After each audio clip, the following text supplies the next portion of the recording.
Now it's time to put your why into action. Discovering your why is just the beginning. In order to enjoy all the benefits of having a clearly articulated why, you'll need to have the courage and discipline to use it. Like Thomas Edison said, vision without execution is hallucination. No one's coming to push you. No one's coming to tell you to turn the TV off. No one's coming to tell you to get out the door and exercise. The bottom line is, no one's coming. If I sat down with all of you one by one, I could figure out every dumb thing you're doing and trace it back to you're doing it to impress somebody or to prove somebody wrong. It's the biggest mistake you can make, and if you leave here with anything, the second you can get quiet in here and stop worrying about the judgment of others, the second shit starts actually happening. The bottom line is, no one's coming. No one. No one's coming to push you. No one's coming to tell you to turn the TV off. No one's coming to tell you to get out the door and exercise. Nobody's coming to tell you to apply for that job that you've always dreamt about.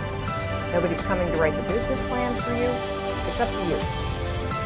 And because you're only ever going to do the things that you feel like doing right now or that feel good right now, unless you understand that you've got to parent yourself, you've got to push yourself, you're not going to make your dreams come true. You're just not. We're not wired that way. You weren't born that way, you weren't that way when you were growing up, and you're certainly not that way as an adult.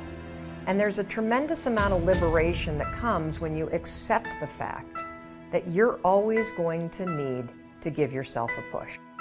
So it takes practice to start with why. Like riding a bicycle, at first we're unsure, unsteady. We're in our heads thinking about all the things we need to do, pedal fast, keep enough speed so we don't fall over.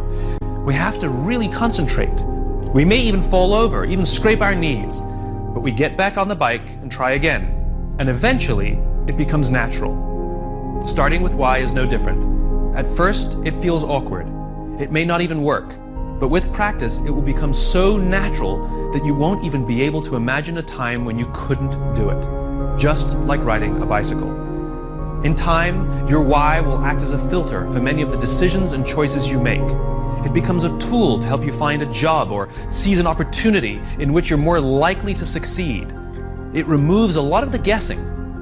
Losing my whole life is the greatest fucking thing that happened. I cried every time. My mom was happy about it. This is a very simple binary game. In life and in business, you are either on the offense or you're on the defense. Way too many of you are sitting here right now and thinking you're in the middle. There is no middle. You're either going backwards or you're going forwards. There's no fucking neutral in the way that we live this. If you do too many things that aren't a good fit, you'll feel uncomfortable and people will feel that you're being inauthentic. On the other hand, when you start with why, your ability to stand out, find support, and work to all your natural strengths will flourish. With practice, you will learn to trust your why. You will eventually start to see your job and the things you do as ways to breathe life into your cause. And the better you get at it, the more you will feel that your life and everything you do has purpose. The best way to implement your why is to work at it slowly.